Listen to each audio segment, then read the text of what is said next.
Bonjour tout le monde, bienvenue.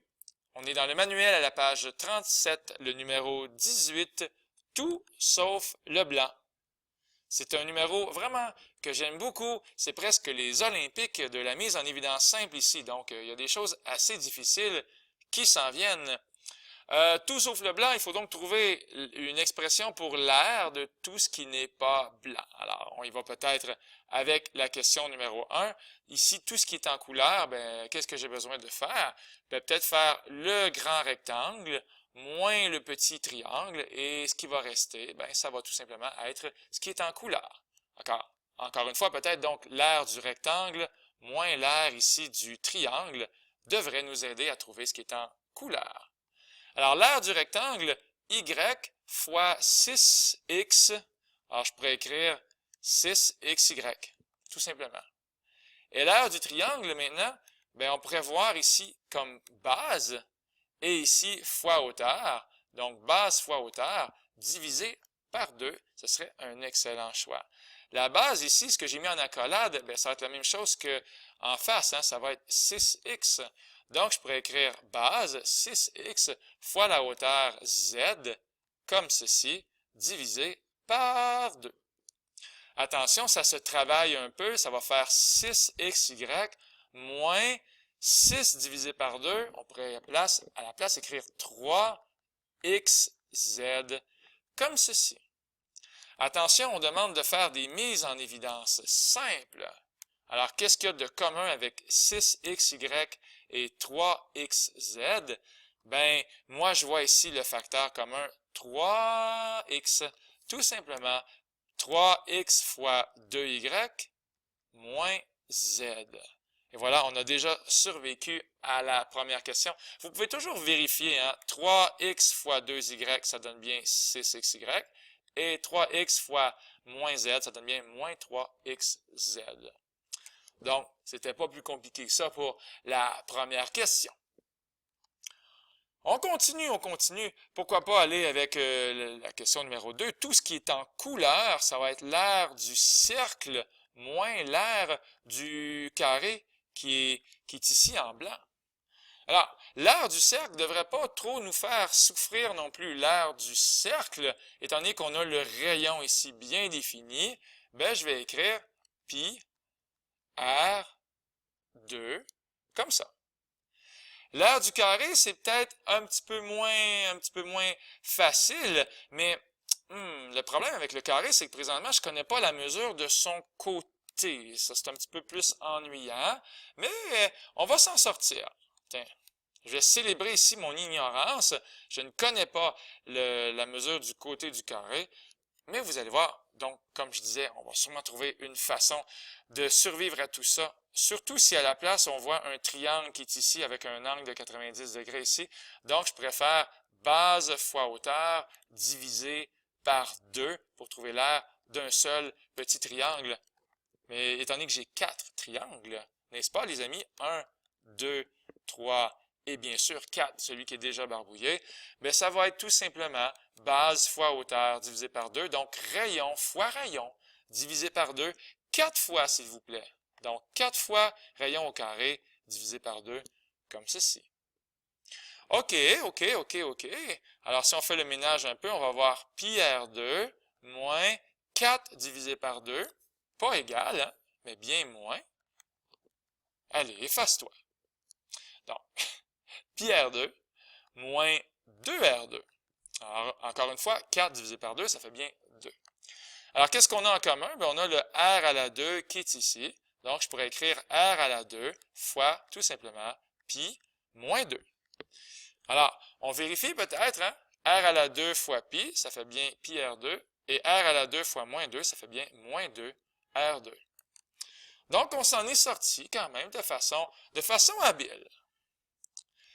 On poursuit, tout va bien au pays des mathématiques. Pour la troisième forme, cette fois-ci, on veut l'air en coloré. Et soyons attentifs aux flèches.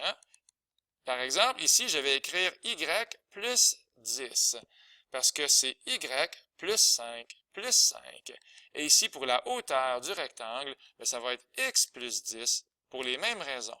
Donc, je vais faire l'aire du grand rectangle moins l'aire du petit rectangle. Alors, l'aire du grand rectangle, y plus 10 fois x plus 10. On est déjà parti. Moins l'aire du petit rectangle en blanc, tout simplement x fois y. Alors, il suffit de faire un peu de minage. Ça, ça, comme ça, et comme ça. Ça va donc donner xy plus 10x plus 10y, peut-être pas dans l'ordre que vous auriez souhaité, plus 100 moins xy, tout simplement. Il n'y a pas de doute.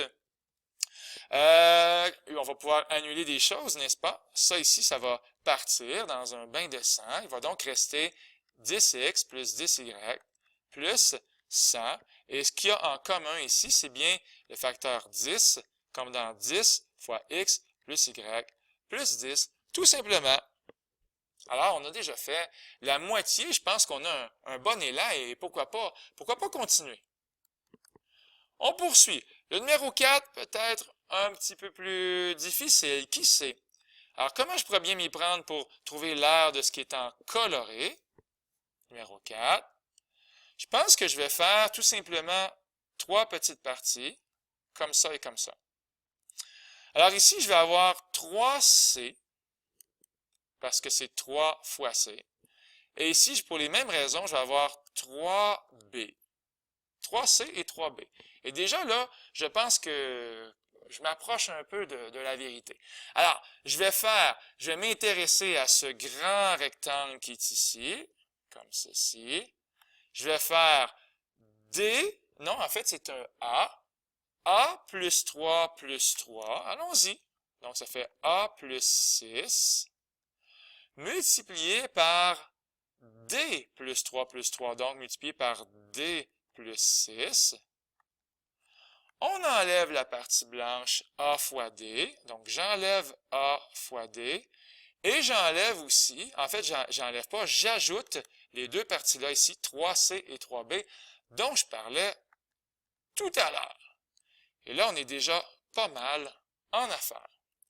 Donc, si je fais la distributivité un peu partout, on va donc avoir A, D, plus 6, attention, plus 6D plus 6A.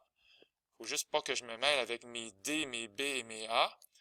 Plus 36. En fait, ce que j'aime pas ici, c'est mon 6, il est pas super. J'aimerais mieux qu'il ressemble à un vrai 6. Tiens, comme ceci. Donc, plus 36, moins AD, plus 3C, plus 3B. Ça va mourir ensemble. Il va donc rester 6A, 3B, 3C, 6D et 36. On va l'écrire. Donc, 6A plus 3B plus 3C plus 6D plus 36. Comme ceci.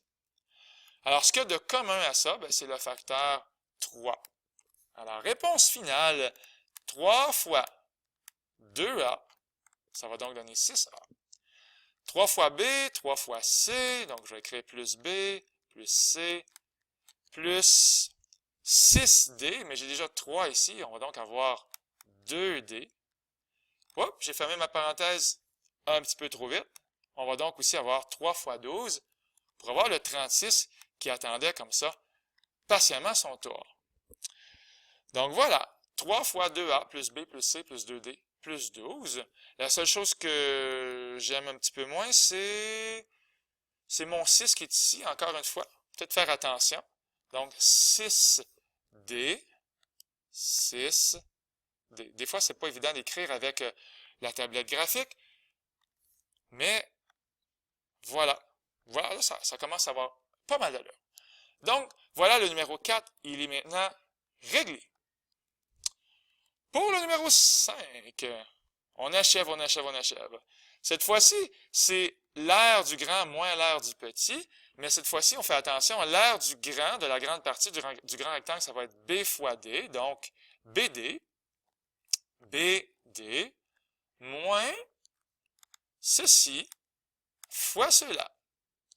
Attention, ceci ici, horizontalement, c'est B moins 2 moins 2, donc B moins 4. B moins 4. Et pour les mêmes raisons ici, verticalement, on va voir D moins 4. Donc, D moins 4. Alors, c'est parti, ça va donner BD moins, et là, je vais garder la parenthèse pour me rappeler que tout ce qui va se passer ici va être contaminé ou affecté par le moins qui va attendre son tour. On va voir ici BD moins 4B moins 4D plus 16, mais tout ça va changer de signe, c'est les prix à payer. Et donc, on va voir BD moins BD plus moins, donc plus 4B plus 4D moins 16. Ça ici, ça va s'annuler. Il va donc rester tout simplement 4 fois B plus D moins 4. Et on a presque terminé. Pour le dernier maintenant, numéro 6, et je suis content de tous les avoir faits avec vous ce matin. Donc, pour le cercle, l'aire du cercle moins l'aire du carré, l'aire du cercle moins l'aire du carré. L'aire du cercle, c'est pi R2, sauf que le rayon, c'est 2x. Donc, pi fois 2x à la 2. Moins l'aire du carré, x fois x, x à la 2. 2x à la 2, j'insiste, 2x à la 2, c'est 2x fois 2x. Ça va donc donner pi fois 4x2 moins x à la 2. OK? La plus belle façon de l'écrire, ce serait ceci. 4pi x2 moins x à la 2. Alors, qu'est-ce qu'il y a de commun? Il y a x à la 2 à chaque fois. Donc, c'est x2 fois 4pi moins 1. Alors, on vérifie. On va faire x2 fois 4pi, ce qui fait 4pi x2, et x2 fois moins 1, ce qui fait bien moins x2. Alors voilà, c'est la fin de la petite vidéo. Je les ai tous fait de mon mieux, puis ça donne à peu près ceci. Alors, c'était Luc Allard pour vous aider, pour le Collège Sainte-Anne qui vous dit au revoir.